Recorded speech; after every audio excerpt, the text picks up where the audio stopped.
Don't just live for tomorrow,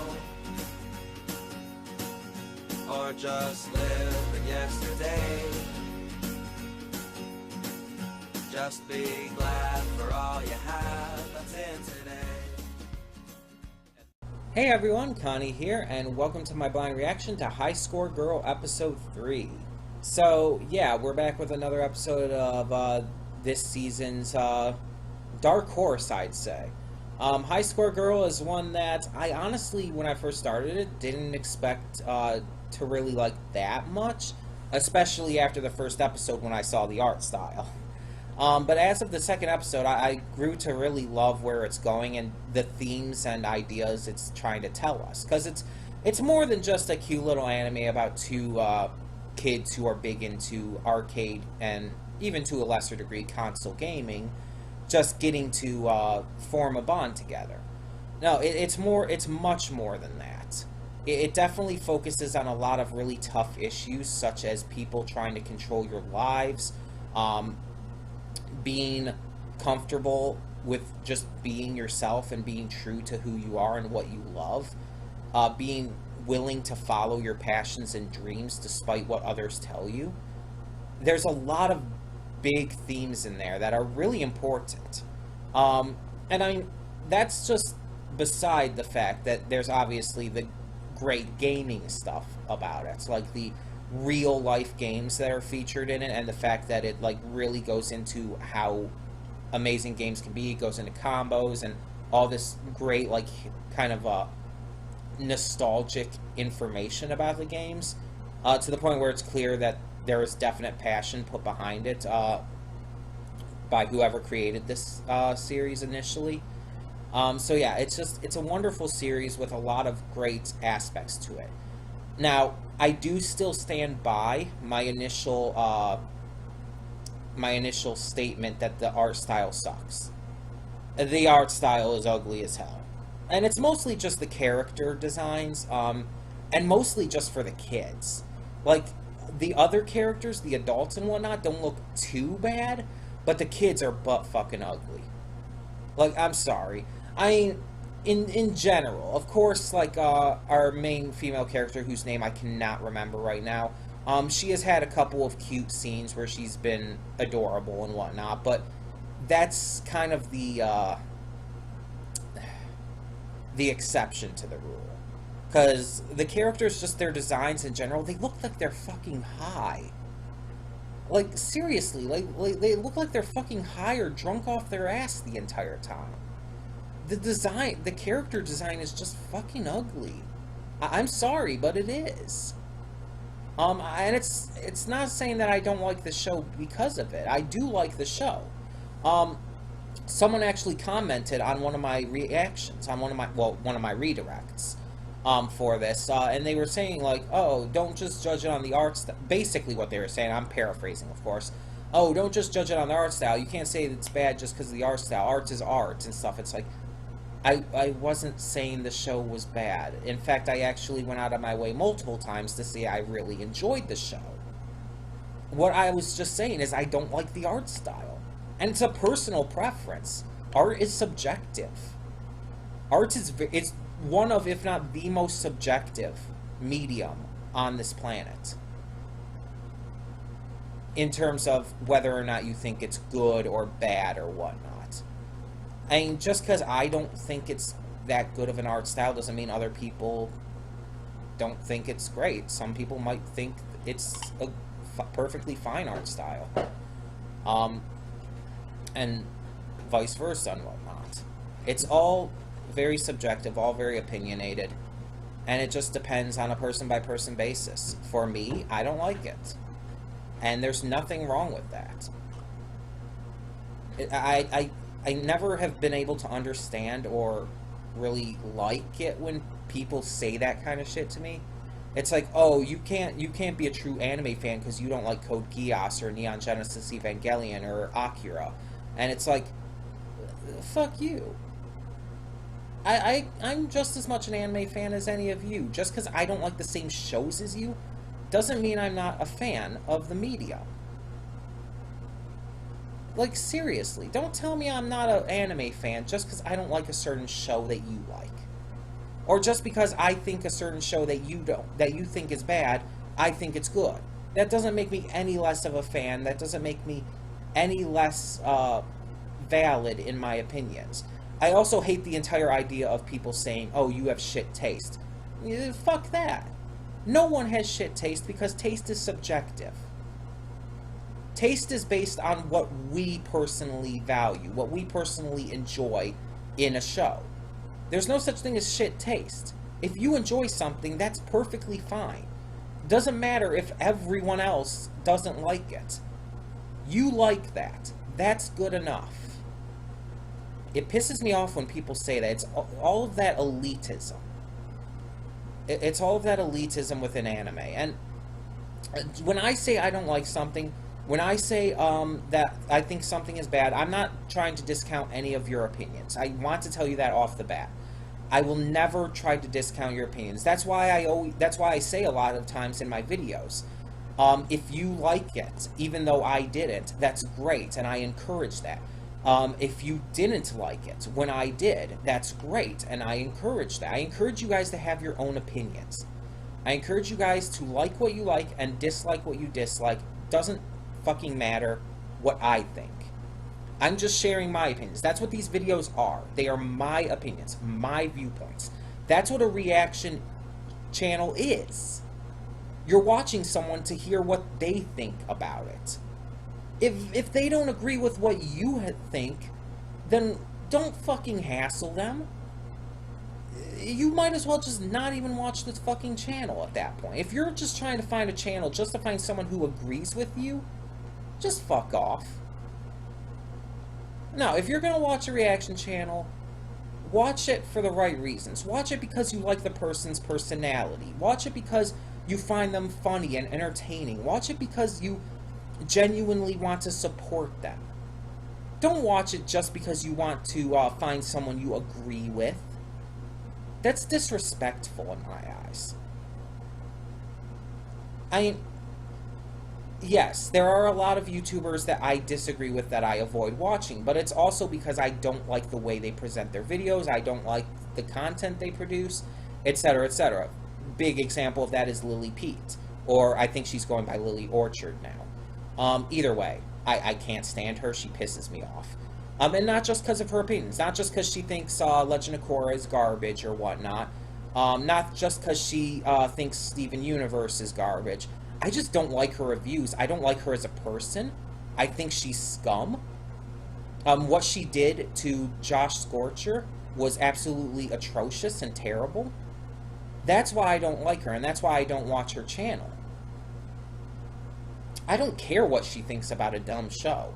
Even if I love the show, if she hates it, that's fine. She has every right to that.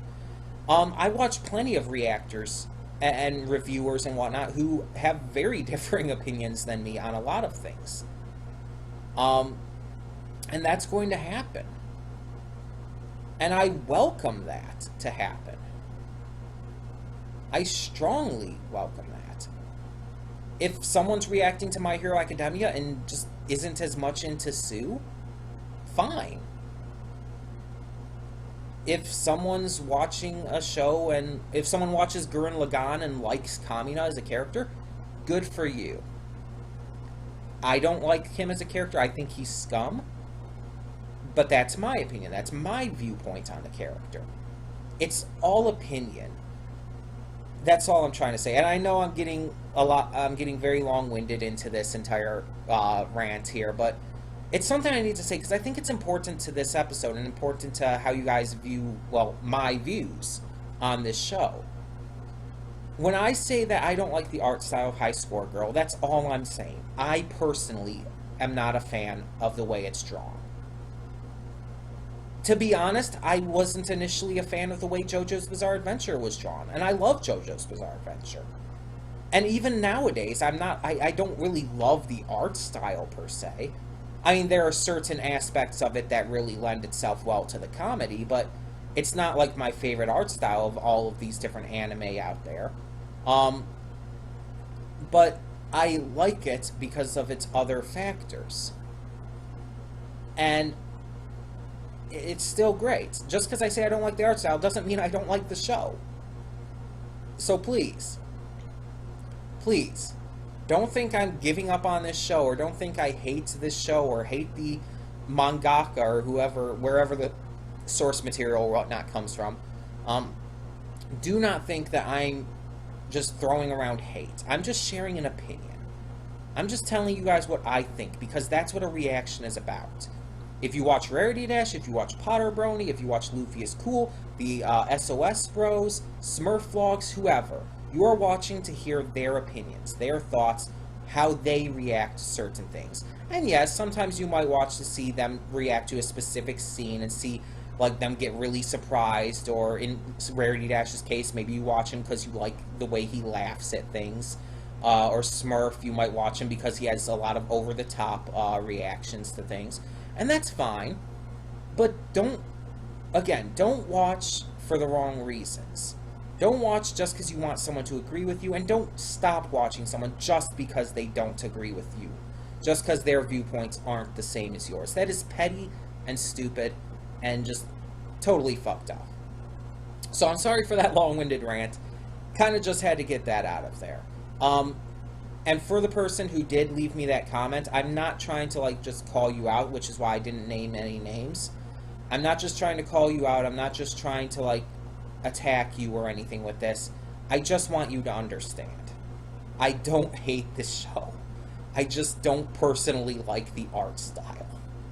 I'm clearly looking past that. If you really listened to my thoughts last time, I'm clearly looking past that and looking at what this show's truly about.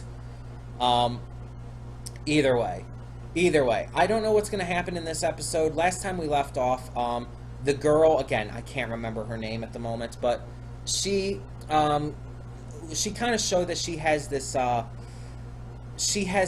self-confidence issue, mainly because her parents, who we haven't actually seen yet, are basically forcing her to study under this really strict tutor who kind of puts down the things she likes, things like video games. It's like, I think she said, were you at that dumb arcade again, or something like that. And it's like, she's like, oh no, you have to focus on piano, you have to focus on your studies. And it's like, that stuff's all well and good. If you like piano, like, there's nothing wrong with piano. Then there's nothing wrong with focusing on your studies. But kids have to be able to have fun, too. So, yeah, it's just... It showed that she's gained a lot of self-confidence issues, and it's probably why she's so quiet. Because she's probably afraid to speak out. She's probably afraid that if she does speak out, she'll get reprimanded for it. And that's so sad. And the problem is, this is a real thing, too. Going back to Gravity Falls, I mentioned this in my last man. I mentioned Gravity Falls in my last man reaction that I recorded before this because I was watching some Gravity Falls reactions from the Renegade media group, and I had just finished watching A Tale of Two Stands, and then I watched the Last Man reaction, which showed a backstory focusing on the Mackenzie brothers. So it was kind of funny to me. But then this kind of connects too, because in Gravity Falls, one of my favorite characters, which is might be kind of surprising to some people, but one of my favorite characters is Pacifica Northwest, because she's a multi-dimensional character who is introduced as anything but. In fact, they actually make a joke out of that. I think in the golf episode, the mini golf episode, I think Mabel calls her a one-dimensional Valley Girl stereotype. And it's basically they're making a joke of that up to this point, yes, she has been. But in the golf episode, we start to see another side to her. We start to see that her parents don't seem to really care about her interests and don't really seem to care about her much, and that she actually has some misgivings about the way she's acted. And then we see in Northwest Mansion Mystery, or, yeah, I think that's what it's called.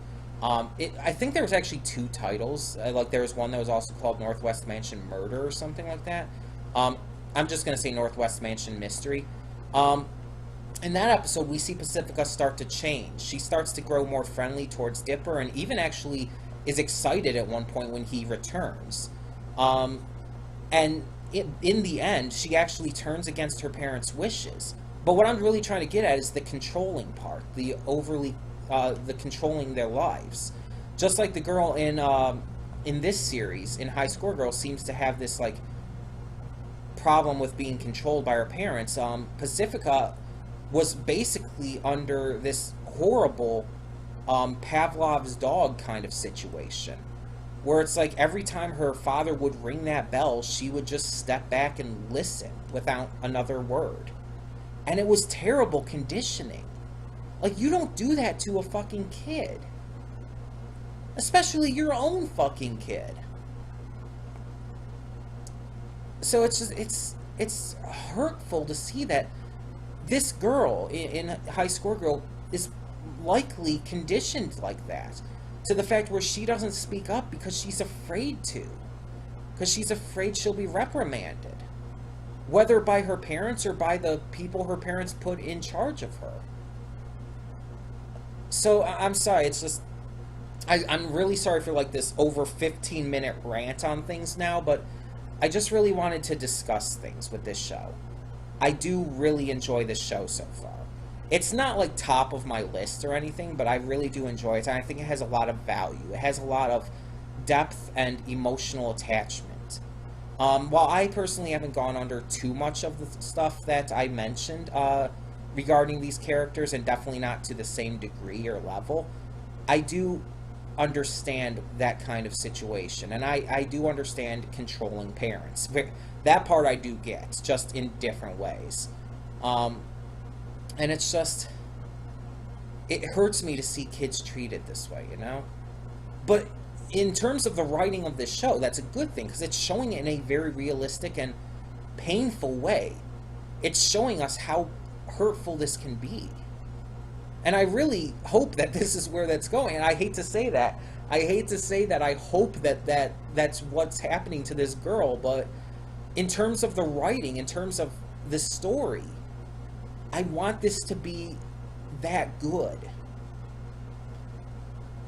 And even if I'm just looking too much into this, and even if that's not actually where this is going, the fact that I can see that in this is still something to say about the writing. That it gives you the ability to like view a different kind of scenario, and a very real, important scenario to just real life people.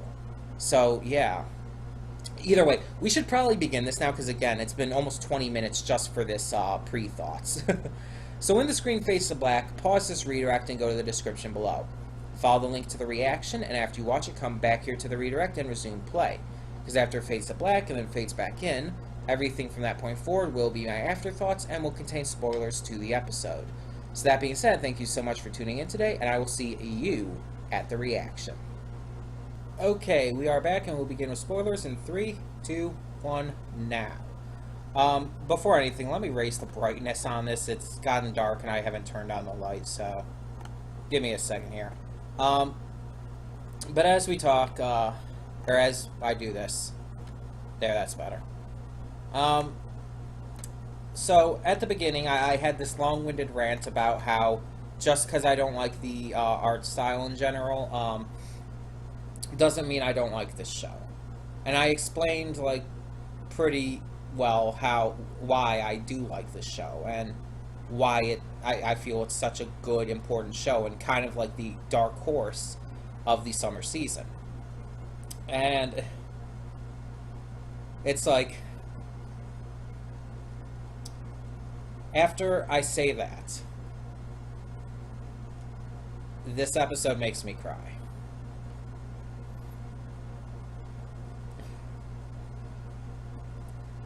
When an episode makes me cry, you know it's good. And I'm not saying that I'm not saying that in a way like, if it makes me cry, like that's the determinant, that's what makes it good. No. An episode can be good without making me cry. But when it makes me cry, it's like, it definitely means it's something special for me. For me, personally. And this episode was definitely special. There was some cringy stuff in there with that one kid who I really am not sure what the kid, if the kid's a boy or a girl or whatnot. I really don't know. Um, I guess the pink-haired one, the one with the pink fro, I guess the kid identifies as a girl from what we gathered, I guess. Because during the school thing, it's like, oh, she was the only pretty girl left, and then the pink-haired kid's like, what about me, basically. It's like, so I guess the kid identifies as a girl. I don't know. It's kind of hard to tell with anime sometimes. But that kid was just cringy as all hell. Like, oh my gosh. And kind of a sex offender. Like, trying to feel up all the kids, all the boys' penises to see if there was a bone in there and shit. And it's like, oh my god. Ooh. But outside of that, the episode was both heartwarming and heartbreaking. Because it's nearing the end of summer, and Ono is spending the day, is spending all of her time with our main character, whose name I cannot think of. I'm not good with these names. But they're spending all the time together, and she wants to just keep playing and doesn't care about getting back to the group and stuff. And you can tell there's a reason why, but you're not sure what. And then you find out, like, on the first day they're going back to school for the next semester, you find out that apparently it's because she's going to be leaving. That she's moving to America, because her parents have gotten a divorce. And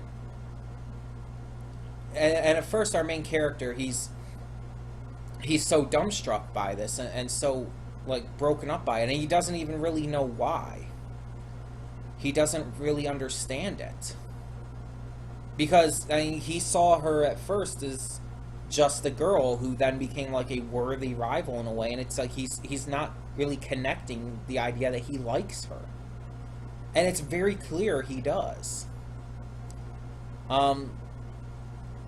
It's very clear. So he finally starts to put it together. He's going to the arcade. He's going to use the money that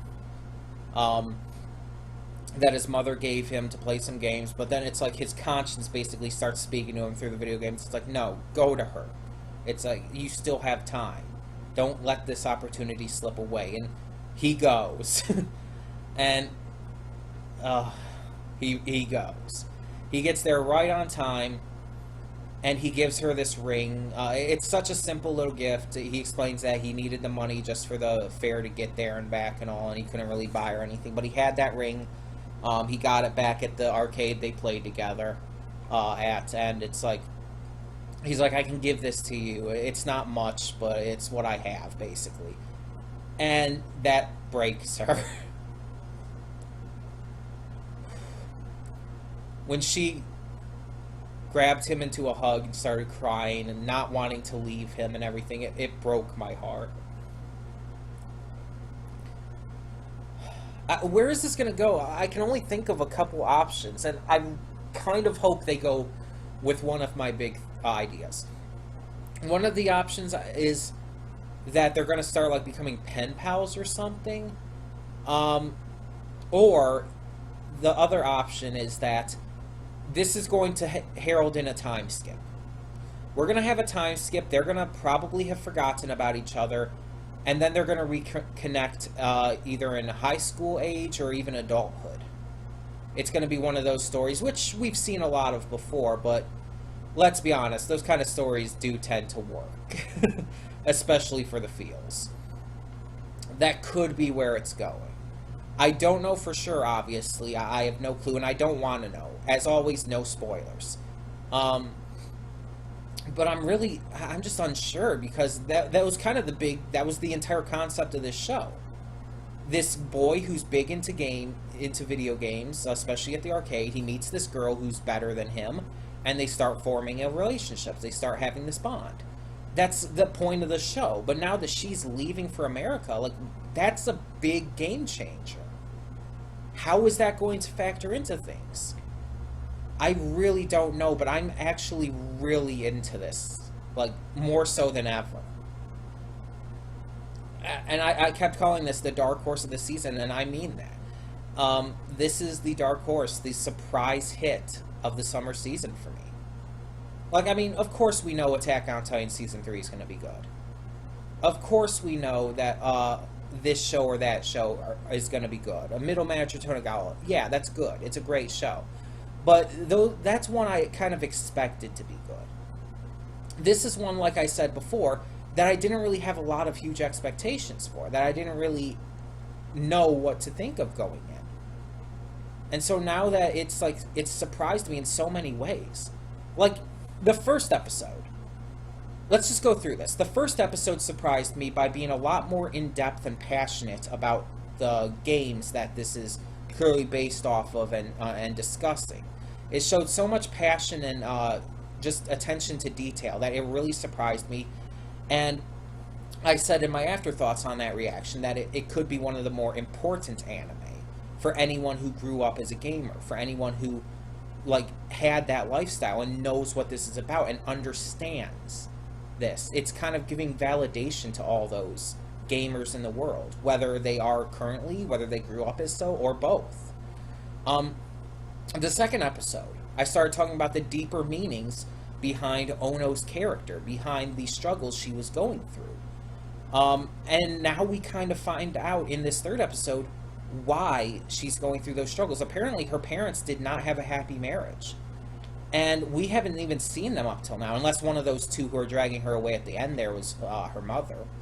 But we haven't seen her parents, and it's like, now it kind of makes sense. They're kind of like avoiding each other, and in some way possibly avoiding her because of their art, because of their just falling out of love, you could say. And that's probably been affecting Ono a lot. Like, I mean, even more so than the just trying to control her life and everything, she's probably been deeply scarred by her parents fighting or arguing or screaming at each other. Like, I can imagine that. I've definitely heard my fair share of my parents arguing and yelling at each other. It's just, this show continues to be just so real. It gives us these characters who are just very realistic and believable. Their actions, their thoughts, the emotions they go through, they're understandable. You can get behind them because we've been there. Maybe not every person who watches this has experienced these situations, but I know for me at least, I've been in a lot of these situations. I've faced a lot of these same fears, a lot of these same pains. And it still hurts in a lot of ways. That's why this episode made me cry, because it was relatable. It was something I understood and something that affected me in a lot of ways.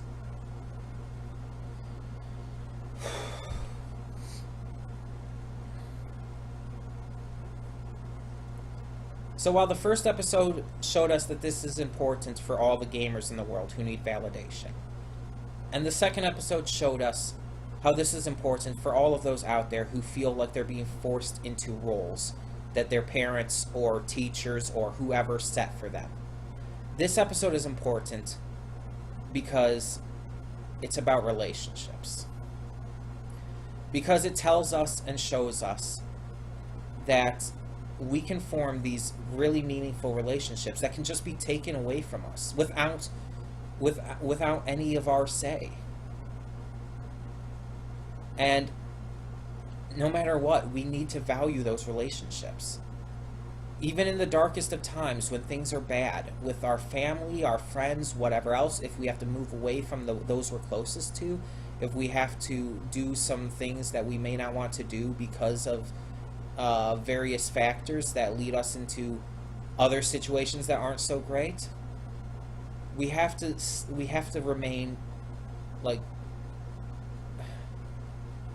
we have to keep good friends by our side, and we can't forget them no matter what. This is not the end of these two and their relationship. We know it's not, because the entire show would be over at this point if it was. No, it's only beginning. I don't know where it's going to pick up from here or they're going to do. But I really can't wait to see. This show impresses me at every turn and has done so much important stuff. Has told so many important messages to the viewers. So while I still am not a fan of the art style, and I'm not, although I do admit Ono is cute sometimes, while I'm not a fan of the art style in general, I do like the show. Very much. In fact, I love this show. It's one of my favorites of this season. But it's not just about me with this channel. While this channel is mostly for sharing my thoughts and everything, I do still want to hear what you guys think. So tell me in the comments below what you thought of episode 3 of High Score Girl. Tell me if it made you emotional as well. And thank you so much for tuning in. For now, I'm Connie, and I'm signing off. See y'all next time. And though you've come through many obstacles, shed tears along the way, you're still standing, live, love, laugh another day.